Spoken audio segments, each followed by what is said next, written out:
किसी कवि ने क्या खूब कहा है कि नारी नहीं नारंगी, नारंगी नहीं सब रंगी है। ढके तो सब करुमा, ढके नहीं तो नंगी की नंगी है। आज जो कहानी मैं आपको सुनाने वाला हूँ वह बहुत ही खास है। यह कहानी है त्रिया चरित्र की। जो भी मनुष्य इस कहानी को पूरा सुनता है वह कभी भी अपने जीवन में धोखा नहीं खाता है। इस कहानी को सुनकर आप अपने जीवन में कई बदलाव ला सकते हैं। जो भी स्त्रियां इस कहानी को सुन रही हैं वह अपने ऊपर कभी न लें, क्योंकि इस संसार में कुछ ऐसी स्त्रियां हैं जो सुंदर व सुशील स्त्रियों को भी बदनाम कर देती हैं। आप इस कहानी को पूरा सुनना, तभी आपको इस कहानी का मतलब समझ में आएगा। शुरू करते हैं। बहुत समय पहले की बात है। एक राज्य में एक राजा रहा करता था।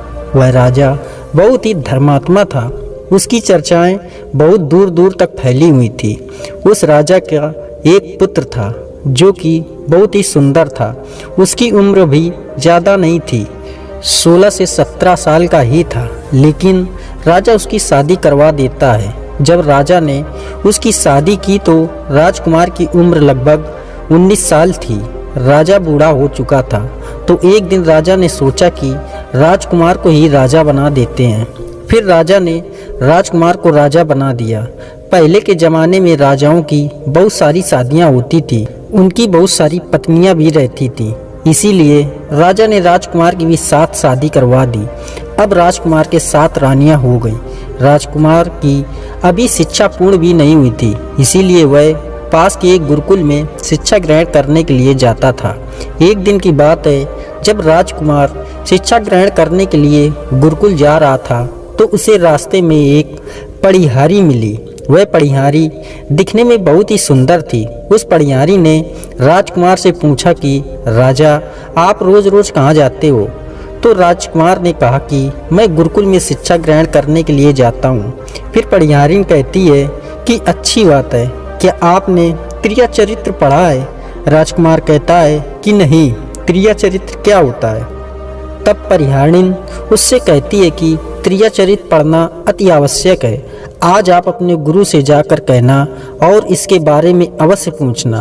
पढ़िहारिणी की बात सुनकर राजकुमार गुस्से में गुरुकुल पहुंचता है और गुरु को प्रणाम करता है। राजकुमार को देखकर गुरु ने पूछा, क्या बात है बेटा, तुम क्रोध में क्यों दिखाई दे रहे हो और तुम्हारी आंखें लाल क्यों हैं? मुझे बताओ, आखिर क्या बात हुई है? गुरु की बात सुनकर राजकुमार ने कहा कि गुरुदेव, आपने मुझे त्रिया चरित्र की पढ़ाई क्यों नहीं पढ़ाई? त्रिया चरित्र के बारे में आपने मुझसे छुपाया क्यों? राजकुमार की बात सुनकर गुरु बोले कि बेटा, तुम त्रिया चरित्र नहीं पढ़ोगे, क्योंकि त्रिया चरित्र पढ़ना खतरे से खाली नहीं है। यदि तुमने त्रिया चरित्र पढ़ लिया तो उससे तुम्हारी जान भी जा सकती है। गुरु की बात सुनकर राजकुमार कहता है कि गुरुदेव, आप इसकी चिंता मत करिए, मैं अपनी रक्षा स्वयं कर सकता हूँ। आप केवल मुझे त्रिया चरित्र के बारे में पढ़ाइए। इसके बाद गुरु ने कहा कि ठीक है। गुरु त्रिया चरित्र पढ़ाते हैं। त्रिया चरित्र पढ़ते पढ़ते राजकुमार को 1 वर्ष बीत गया, और जब 1 वर्ष बीत गया तो गुरु ने कहा कि अब तुम्हारी शिक्षा पूर्ण हो चुकी है। अब तुम अपने घर जा सकते हो और अपने राज्य को चला सकते हो। अब तुम्हें यहाँ आने की कोई आवश्यकता नहीं है। राजकुमार ने कहा कि ठीक है गुरुदेव। राजकुमार जैसे जाने लगता है तो गुरुजी उसे रोक लेते हैं और उससे कहते हैं कि बेटा, मैं तुम्हें एक ऐसा गुटखा देता हूँ जिसे तुम जब अपने कान में लगाओगे तो तुम्हें कोई भी नहीं पहचान पाएगा और तुम उसे पहचान लोगे। फिर गुरु राजकुमार से कहते हैं कि आज रात तुम अपने महल से करीबन रात 12 बजे निकलना और जंगल की तरफ पूर्व दिशा में जाना। इस बात का ध्यान रखना कि जब भी तुम पूर्व दिशा की ओर जाओ तो अपने कान में इस गुटके को पहन लेना और वहीं पर खड़े हो जाना। इसके बाद में राजकुमार गुरु से कहता है कि ठीक है गुरुदेव, मैं ऐसा ही करूँगा। वह गुटका लेकर महल की तरफ आ जाता है।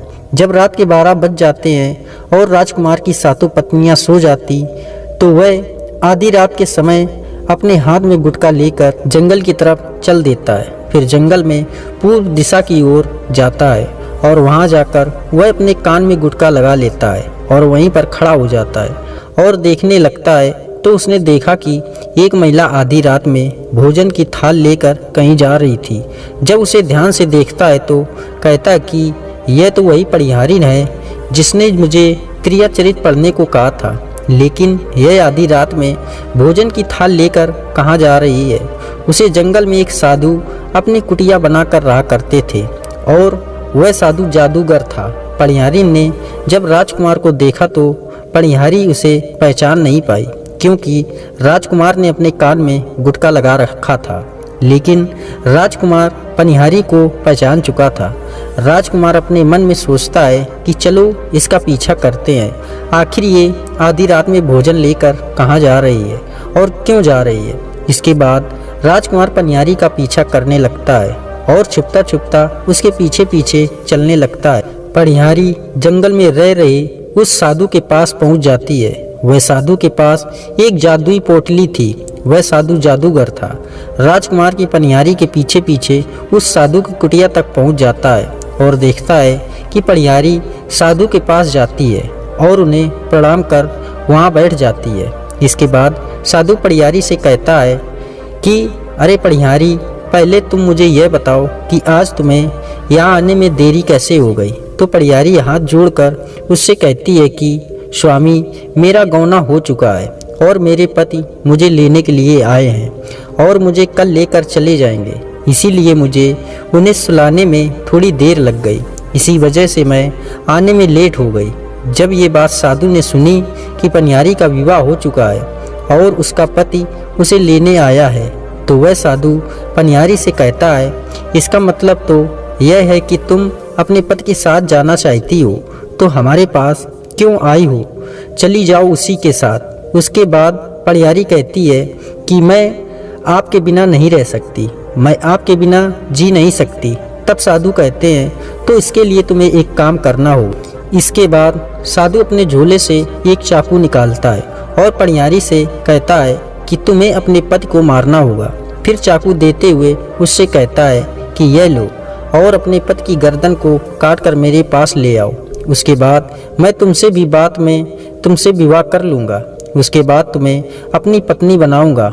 इसके बाद पनिहारी बिना कुछ सोचे समझे वह चाकू ले लेती है और दौड़ते हुए अपने घर जाती है और घर जाकर अपने सोते हुए पति की गर्दन काट देती है और उसके गर्दन को लेकर साधु के पास आती है। वह राजकुमार पनिहारी का यह सब कारनामा देख रहा था। जब साधु ने देखा कि वह अपने पति को मारकर उसकी गर्दन यहाँ लेकर आ गई, तो साधु को बहुत गुस्सा आया और साधु ने उसको लात मारी और कहा कि भाग जा यहाँ से। जब तू अपने पति की नहीं हो सकी, जिसके साथ तुमने 7 फेरे लिए हैं, तो मेरी क्या खाक होगी। मेरी नज़रों के सामने से हट जा और चली जा यहाँ से। अगर दोबारा यहाँ आई तो मैं तुम्हें जीवित नहीं छोड़ूंगा।